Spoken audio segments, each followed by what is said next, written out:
Today, we're diving into the incredibly chilling minute-by-minute story of how investigators managed to piece together the assassination of a member of parliament, Charles Ong'ondo Were.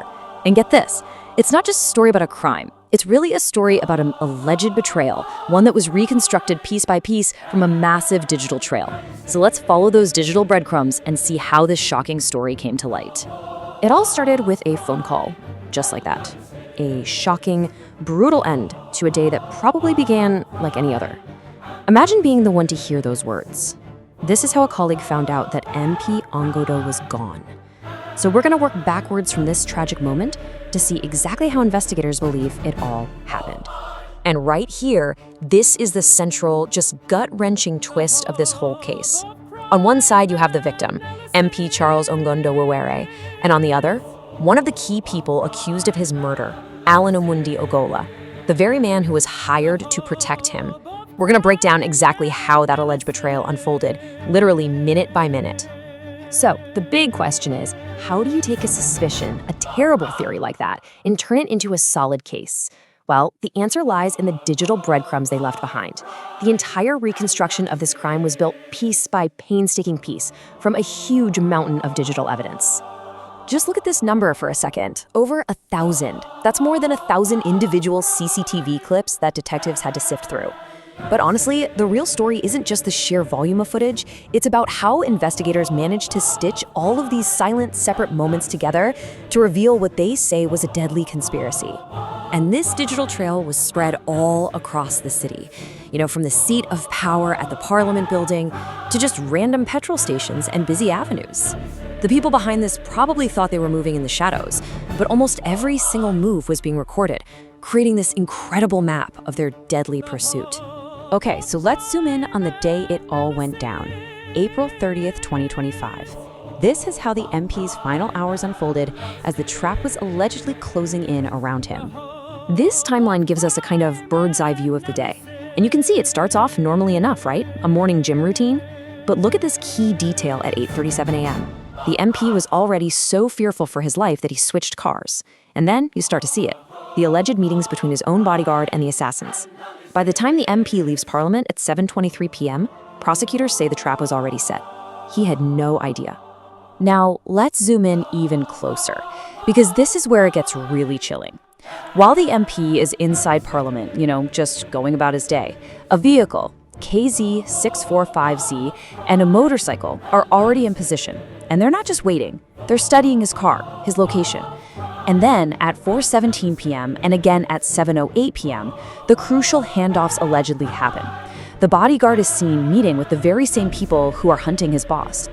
And watch what happens right after that 7:08 meeting.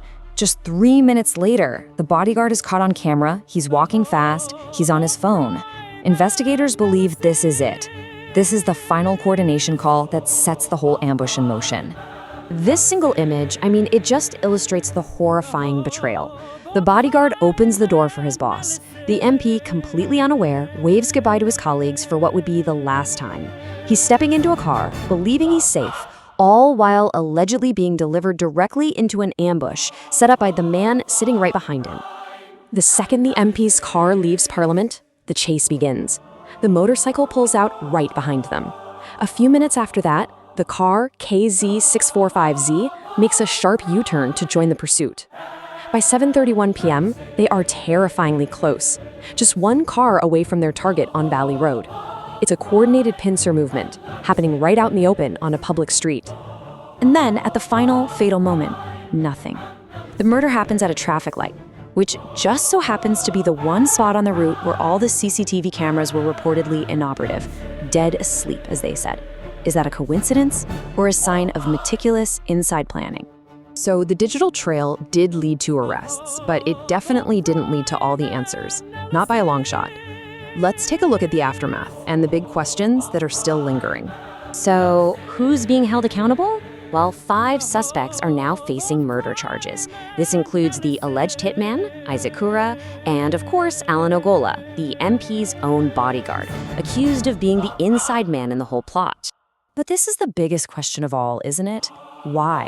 Why did this happen?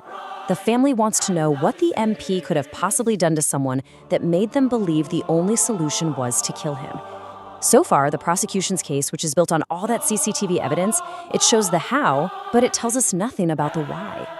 And there are other loose ends in the footage itself. For instance, a mystery woman is seen near the MP's car talking with his aides just minutes before he drives off. Who is she? What was her role that evening? It remains a complete mystery. And we have to come back to this deeply unsettling question. How did the assassins know about the one perfect blind spot in a city that is absolutely covered by cameras? This suggests a level of sophistication and, potential insider knowledge that goes way beyond a simple hit.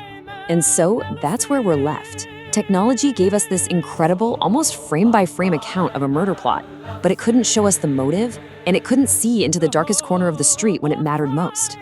It really makes you wonder, right? In a world of constant surveillance, what are the most important truths that can still manage to hide in plain sight?